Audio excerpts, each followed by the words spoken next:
What's up, Ionics, and welcome back to a new quick win. Today we're talking about the new Capacitor Google Maps plugin, which was released a few weeks ago. The question is, why should we actually use a new plugin for Google Maps? Because there were quite good community plugins. The answer is quite simple. This plugin is maintained by the Capacitor team, which means if there's a major capacitor update, we can be sure that on day one this plugin will be updated. If there are any breaking things happening inside Google Maps SDK, the Capacitor team will take care of updating them, and they are definitely supporting this. And this plugin also works on all platforms, so we can use it on the web, we can use it on iOS, and we can use it on Android. So in the past there were always problems with the web implementation of these plugins. We're gonna implement everything today in a simple application with Ionic Angular. We're gonna see how to add the map, we're gonna see how to add markers, and how to present a little info overlay. And finally we'll take a look at a fix which is required to make this work on Android in early versions. If you want to check out the full source code, link below the video for all Ionic Academy members. And if you're not yet a member of the Ionic Academy, go check it out right now, ionicacademy.com, my place to help you with everything Ionic. But now, let's dive into this cool plugin.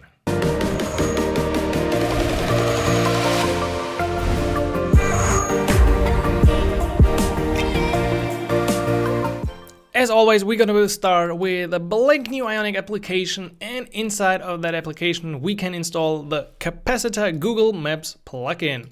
Additionally to this plugin, I also added the geolocation plugin to locate the user, and then we will be able to center the camera on the user. There is actually functionality inside the Google Map as well, but that one didn't work at the time recording this. So in case you encounter problems in the future as well, I just wanted to show you this setup with the geolocation plugin because it's pretty easy as well. Besides that, we're gonna add a modal, just a little page, and then run the first build and add the platforms so we can go through the native setup.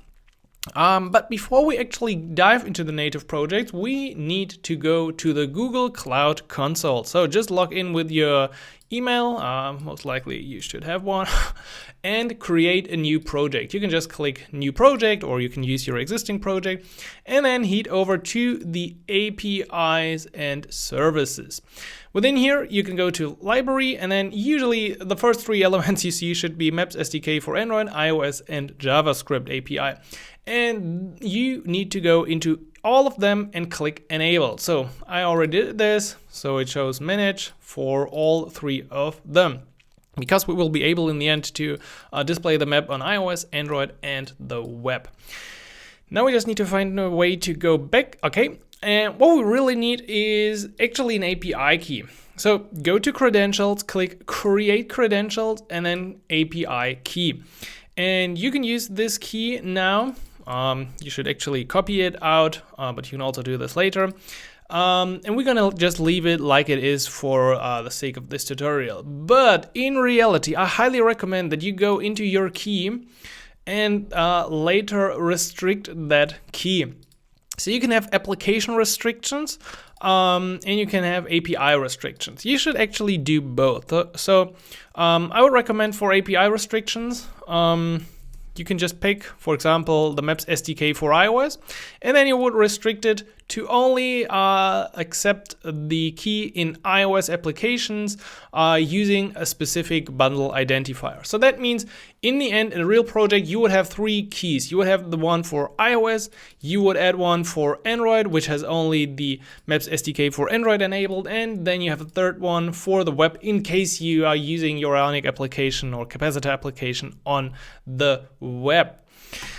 In our case, whatever, we are just using it like this. I'm also gonna delete it, yeah, well, whatever. But you can now copy your key, and we need to go through a bit of setup. So go to Android app source main Android manifest, and within that file we're gonna need to add permissions. We need to add 2 permissions down here. For location services. Actually, this is already required by Google Maps, I think. Yeah, it's right here in the explanation. But I thought it's also required only for geolocation. Anyway, we also need to put a second snippet here with metadata into our block here. Just do it inside of application after provider, and then put your API key here. So can I want to just copy it. Yeah, thanks. So you don't need to note this. I'm just going to delete it anyway again. This is the key we need to provide for Android. For iOS, we don't need to provide it inside the native settings. For iOS, we'll just put it into our environment file and then load it once we initialize the map. So in your environment, put another element maps key and then your key. Now, this is not all for the configuration. We also need to set some permissions. So for Android, we already added the permissions down here inside the manifest. For iOS, we now need to find iOS app info.plist, and then just towards the end, we can put in these 3 keys. I always like to use them. So the NS location always uses description, the NS location when in usage description, and the NS location always end when use usage description. I don't know who at Apple came up with these names. I really love them. Anyway, the first 2 are required for the Google Maps plugin. The third one, as far as I know, is only required for the geolocation plugin. So in case you're not using the geolocation plugin in the future, you might be able to remove that. But these are just epic. Okay, this is, I think, everything for the setup, and that means we can move on to our implementation. I'm just gonna jump into the home file, a bunch of home files, and begin with this one, because, no, let's do it differently. Let's just dive into the homepage HTML, and I'm gonna bring up an Ionic serve in here. Okay, so to use it, we can simply add the Capacitor Google Map. If you do it like this, you're gonna notice that it turns red because Capacitor Google Map is not a known element. Yes, that is true. The problem is with Angular and custom elements, Angular usually doesn't recognize these elements. So in order to make it work with Angular, we have to edit our home module and import the custom elements schema. And then we can add another block here, schemas, an array with custom element schema, and you see it immediately turns green. Now, this won't show the map. Because A, we're not initializing it, B, we haven't set the styling. So let's do both of that. We can maybe start with the setup. So from our homepage, we need a way to access the map. So let's give it a template reference map and turn off my own sound, and then do add view child map. Which is the map reference, which is an element reference. We're also gonna keep track of the actual map that we create, for which we can use the Google Map type. And now it becomes interesting. So whenever you're using view child with Angular, you can't use it in the constructor or initializer. You could use it in the ng after view init. But I noticed that this didn't really work well for me. So instead, I'm gonna go with the Ion View Ion View did enter. Let's use that one. And within here, I'm gonna call the create map function. So we're gonna make this an asynchronous function and call this .create map. And to create the actual map, we can now assign this to our variable and use Google Map.create and pass in some arguments. If you check out the typing, it's basically like this. So let me copy this over. We need an ID. So let's use my map. This doesn't have to be any anything that you used in the view. So it's just a new ID. The API key can be gathered from our environment file. So environment.maps key. The configuration, yeah, we're gonna do this in the end. I'm gonna put this here. The element is now, of course, our map reference.native element. Force create means, do you want to force the creation? Well, who would have known, Simon? That was a great explanation. I had to set this to true in the beginning. Come on. Let me just do it like this. Because, let's put in this to make it happy. I had to add force create when I was using live reload, because with live reload, for sometimes it didn't create the map, and then it didn't update, so I added force create. In a normal scenario, I don't think that you need to use force create. It simply means if you check out the native implementation code, at some point there's a switch if the force create is enabled, and it will check if you already created a map before, so it will reuse the map and yada yada. Give it a try. It's a nice fallback in case it's not working for you. Now, for the configuration, you can do a bunch of things with the Google Maps configuration. Well, actually not too many things. So within a JavaScript SDK, I think you can do a bit more, but more on that later. But for now, we're gonna set the center and the zoom factor of our map. And when I hit save now, we see that we actually already got a little map here. Not too bad, not too bad. Do I still have my CSS, or why is this coming up? I actually don't know, because normally it doesn't show anything without certain styling. So let's touch the home page again, and I'm going to wrap this into a class container, and I'm going to put it in here, and I'm going to add some CSS for both the container width and the Capacitor Google Maps. So this will make the map fill the whole view, and we're centered here on Los Angeles. Those are the coordinates we passed in here. Okay, I think this is a pretty great start already. Now let's talk about a little fix. Do we want to talk about that little fix? No, let's do it later. Let's focus on something else. So we've created our map, which is pretty cool. We got a reference to the Google map, and we can do more. We can do more with that map. If you check it out, it actually allows us to do many things. Enable cluster, disable, add marker, remove, destroy, set camera, a bunch of things. You can try all of them out. We don't have enough time to check them out all. I'm gonna just do the one that's usually the one most of you are interested in, that is adding markers. So I'm gonna call add markers right after the creation of our map using await, and I'm just gonna add an array of markers with some dummy information.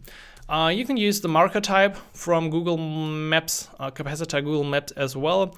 There's not too much you can do with the marker. So you have the coordinate, opacity, title and snippet is interesting, and the rest isn't really interesting.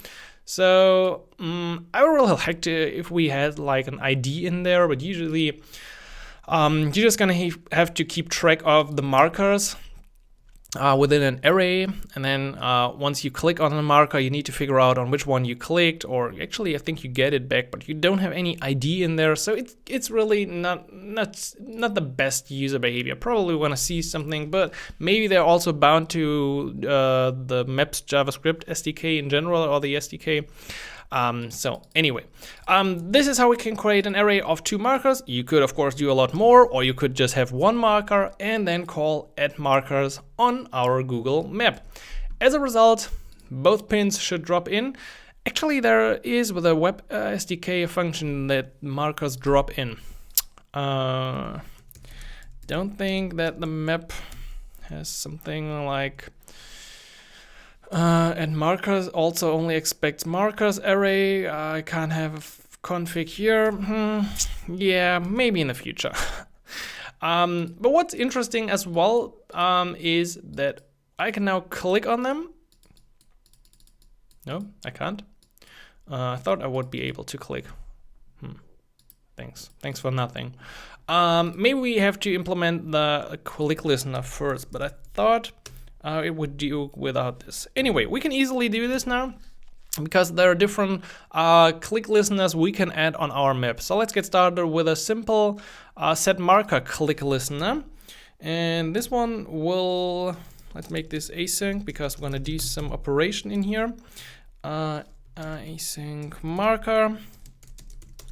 And then let's log out the marker we clicked on. So this should log out when we click on this, the information about the marker, latitude, longitude, map ID, marker ID. Interesting. So that could help to figure out which it is. But I'm not sure if it's just the position in the array of markers. Oh no, that's gonna be interesting. Okay, maybe. I got an idea. Const result. Let's see what we get back from add markers. This could be the key to solve the problem. So if I add the markers, yeah, I get back 2 keys. Very elegant solution. That means I could now assign these keys to my marker entries. And that means based on the marker ID that we get back in here, I would be able to resolve which marker this is. Because if I now add more markers, let's just call this twice for whatever's good. Yeah, that's horrible. I knew this would happen. Let's see, can I await this and then run the other function? Yeah, so if I add more markers, they would get a different ID. Now, of course, they're in the same location, so it's pretty hard to distinguish between them, but that should be the way to go. If you want to add markers later, then you would get back the ID in here, and you could use that to reference a specific marker. Great. But what I wanted to show you is what we can do when we click on something. For example, we could trigger the cool bottom sheet modal using the modal controller. So let's inject the modal controller and then do the presentation of the modal in here. So we're going to use the modal page we generated in the beginning. We're going to pass the marker that we selected to that page and set the breakpoints and the initial breakpoint to get the nice UI. Now, I already did this. So within the modal page, I just defined an input for the marker. And then within the HTML of that file, I just created a little title area with a marker title and then the location. So as a result, I should be able to click on them and see this cool little bottom sheet. And you see, this is the random place, this is localhost. So it works for different markers, and you could now have all the interesting information in here. We could maybe, can we disable like the backdrop click for backdrop dismiss false? Nah, I also don't want show backdrop false as well. I don't know if it's possible to use the bottom sheet without a backdrop. It is, but yeah, it's not updating our modal accordingly. So we would have to dismiss it first. Well, let's not do it like this. I found it better like it was before. So this is just the start. We've explored a few of the functions. You can check out everything inside the Capacitor documentation, all the functions. This is still not everything, but I think it's a good start. I was looking at a very, very early version of the plugin, and so far it worked good. Oh, we almost forgot the most important thing, because you're already running this and you're like, oh, Simon, it's not working on Android. And I know it's not working on Android. The problem is, which is also explained somewhere up here in documentation, somewhere like here, that the native plugin, if you run it on a device, creates this native map behind the web view on Android, which means the web view is basically covering the map, and you sometimes see it flashing.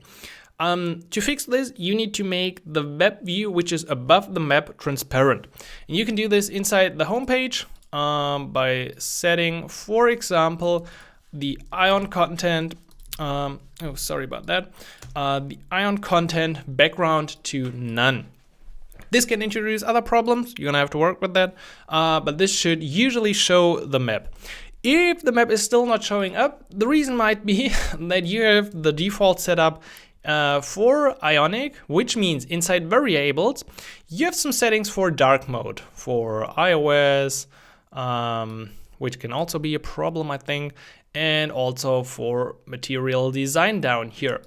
So in that case, you might have to change either this part here to none and also for Android, or you can also just override it by going to your global file here and then setting the background color, the Ion background color, to none. As said before, you might have to do this for iOS as well. The documentation doesn't say anything about iOS, but I found this, well, yeah, at least with live reload on an external device, it didn't really work reliable. Also, a quick addition, if you're using it like this, you will see what happens with a modal. The modal has no background anymore. The fix for this is setting the modal, so we're going from problem to problem and fix to fix. But yeah, it was an early version, so probably the problem with Android will disappear. Otherwise, this is the way. Make the background of Ion content transparent. Also make sure that the Ion background color, if you're setting it, is set to transparent or none. And then you should be able to use it on the web, on iOS, and on Android. Alright, and that's it for today's quick win. I hope you enjoyed this quick introduction to the Capacitor Google Maps plugin. I encountered some problems in the beginning when I was trying this, especially with live reload on a device. It didn't really work reliable, I have to admit this. So I was trying combinations of force create, it was created, it wasn't showing, I was changing the CSS, so it was a bit problematic. Plus, there are things still missing, like I can't really use the functionality on iOS to focus on the user. It works on Android on the web, but not on iOS. You can't draw a polyline as far as I know. I wasn't able to change the map style yet, so there are a few things, but I'm pretty sure that the Capacitor team is aware of them and that these problems will be fixed in an upcoming release. Besides that, I think this is the plugin for the future. If you want to implement Google Maps in your Ionic Angular application or in general Ionic Capacitor application, definitely use this plugin as it will get the critical fixes that are required to run your application in the future. If you enjoyed this video, also leave a like and hit the subscribe button so you get notified about all the upcoming tutorials about Ionic and web development, and I will hopefully catch you next time. So until then, happy coding, Simon.